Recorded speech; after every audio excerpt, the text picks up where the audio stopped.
मुजफ्फरनगर जनपद के पौराणिक तीर्थ शुक तीर्थ में 2 मई से 10 मई तक विश्वविद्यालय संत मोरारी बापू के श्रीमुख से भव्य श्री राम कथा का आयोजन होने जा रहा है।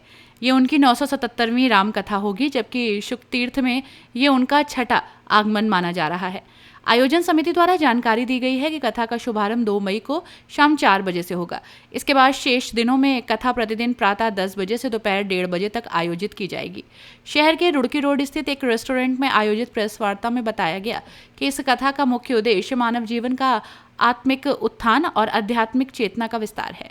शुक तीर्थ को धार्मिक दृष्टि से अत्यंत पवित्र माना जाता है, जहां महर्षि शुक तीर्थ ने राजा परीक्षित को श्रीमद् भागवत कथा का प्रथम श्रवण कराया था, जिससे इस स्थान का महत्व और अधिक बढ़ जाता है। कथा के मुख्य यजमान गुजरात मूल के NRI चेतन भाई होंगे, जो वर्तमान में युगांडा में निवास करते हैं।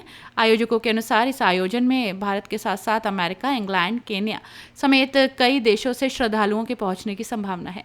आयोजन पूरी तरह निःशुल्क और पारमार्थिक रखा गया है, जिसमें किसी प्रकार का चंदा नहीं लिया जाएगा। श्रद्धालुओं की सुविधा के लिए विशाल AC पंडाल, शुद्ध पेयजल, भोजन प्रसाद, चिकित्सा सुविधा, एम्बुलेंस, अग्निशमन व्यवस्था, स्वच्छ शौचालय, सुरक्षा व्यवस्था और पार्किंग जैसी व्यापक व्यवस्थाएं की गई हैं। इसके साथ ही गंगा स्नान, गंगा परिक्रमा और भव्य गंगा आरती का भी विशेष आयोजन किया जाएगा। आयोजकों का दावा है कि इस कथा में लाखों श्रद्धालु शामिल होंगे और शुक तीर्थ एक बार फिर वैश्विक आध्यात्मिक केंद्र के रूप में अपनी पहचान को और मजबूत करेगा। प्रेस वार्ता में जिला पंचायत अध्यक्ष डॉक्टर वीरपाल नरवाल, सत्यप्रकाश रेशु, प्रदीप जिंदल, दिलीप पूनेवाला सहित कई गणमान्य लोग मौजूद रहे। मेरा नाम सत्यप्रकाश रेशु है।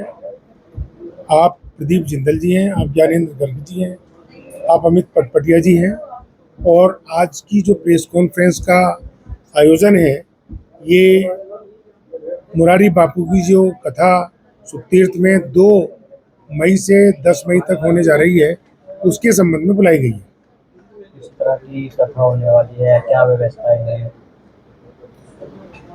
ये कथा शुक तीर्थ में इस भाव से करी जा रही है ताकि सबके मन में राम जी जैसा भाव आ सके, सब लोग पुरुषोत्तम भगवान श्री राम की तरह आचार विचार करने लगे।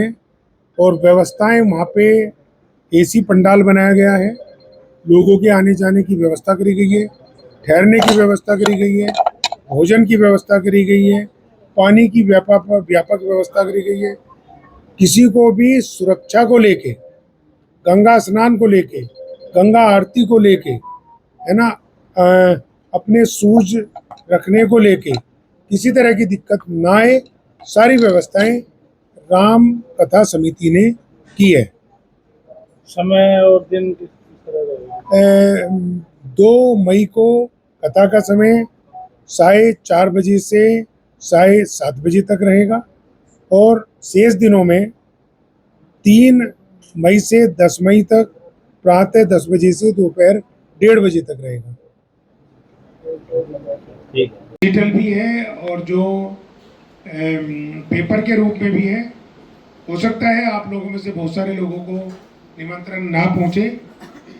मेरे निमंत्रण को ही, भाई साहब के निमंत्रण को, इस प्रेस कॉन्फ्रेंस के निमंत्रण को ही आप व्यक्तिगत निमंत्रण भी समझना, और जो बहुत सारे लोग आपके हैं, जितने ज़्यादा से ज़्यादा लोगों को आप भेज सकते हैं वो निमंत्रण आगे भेजिएगा निश्चित रूप से।